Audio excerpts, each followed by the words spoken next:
बिस्मिल्लाहिर्रहमानिर्रहीम। अस्सलामुअलैकुम।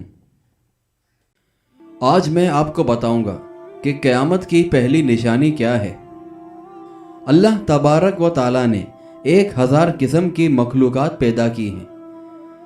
मिशकात की हदीस है, हज़रत जाबिर बिन अब्दुल्लाह रज़ी अल्लाह ताला अन्हो फरमाते हैं कि हज़रत उमर रज़ी अल्लाह ताला अन्हो के ज़माने खिलाफत में 1 साल टिड्डी ख़त्म हो गई। हज़रत उमर रज़ी अल्लाह ताला अन्हो ने टिड्डियों के बारे में बहुत पूछा, लेकिन कहीं से कोई खबर ना मिली। वो इस बात से बहुत परेशान हुए। चुनाचा उन्होंने एक सवार यमन भेजा और दूसरा शाम और तीसरा इराक भेजा, ताकि ये सवार पूछ कर आएँ कि कहीं टिड्डी नज़र आई है या नहीं।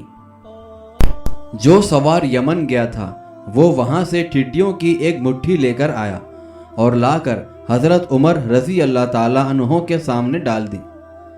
हज़रत उमर रज़ी अल्लाह ताला अन्हो ने जब टिड्डियों को देखा तो 3 दफ़ा अल्लाहु अकबर कहा और फिर फरमाया, मैंने रसूल अल्लाह सल्लल्लाहु अलैहि वसल्लम को ये फरमाते हुए सुना है कि अल्लाह ताला ने 1000 मखलूक पैदा की हैं, 600 समंदर में और 400 खुश्की में, और उनमें सबसे पहले टिड्डी ख़त्म होगी। जब टिड्डियाँ ख़त्म हो जाएंगी तो फिर वो मखलूक़ात भी ऐसे आगे पीछे हलाक होनी शुरू हो जाएंगी जैसे मोतियों की लड़ी का धागा टूट गया हो।